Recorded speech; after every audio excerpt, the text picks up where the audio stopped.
کو یہ منظر نظر آ سکتا ہے۔ یہ احد کی پہاڑی ہے، اس پر لوگ چڑھے ہوئے ہیں، زائرین یہاں پر آئے ہوئے ہیں باہر۔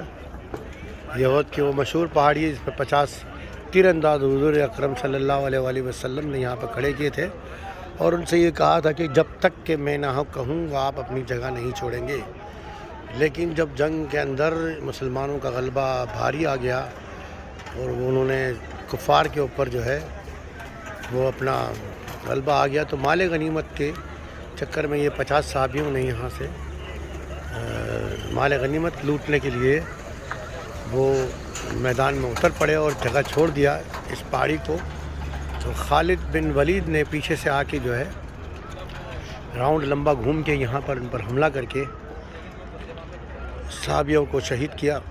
اس وقت خالد بن ولید جو ہے وہ ایمان نہیں لائے تھے، اور جنگ کے میدان کے اندر یہاں پر حضرت امیر حمزہ بھی شہید ہو گئے تھے، اور 2 دندان مبارک ہمارے نبی پاک صلی اللہ علیہ وسلم کے بھی یہاں پر شہید ہوئے تھے۔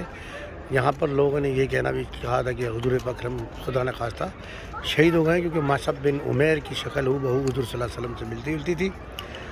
اور یہ مقام ہے جہاں پر زائرین یہاں پر آئے ہوئے ہیں، جس سے مختصر میں نے آپ کو بتایا۔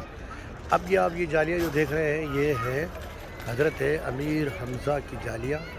یہاں پہ حضرت امیر حمزہ کی قبر مبارک ہے، اور ان کے ساتھ ایک صحابی اور ہے، ان کا نام میرے ذہن سے نکل گیا ہے،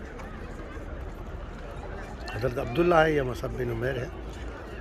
بہرحال یہاں پر حضرت امیر حمزہ کی قبر مبارک ہے، ایک اور جلیل القدر شہداء صحابی کے ساتھ۔ باقی صحابیوں کے اور قبریں مختلف جگہوں میں موجود ہیں، لیکن سید الشہداء جو ہے حضرت امیر حمزہ ہیں، مشہور زماں، یہ حضور کے چچا بھی ہیں اور دوسرے شریک بھائی بھی ہیں۔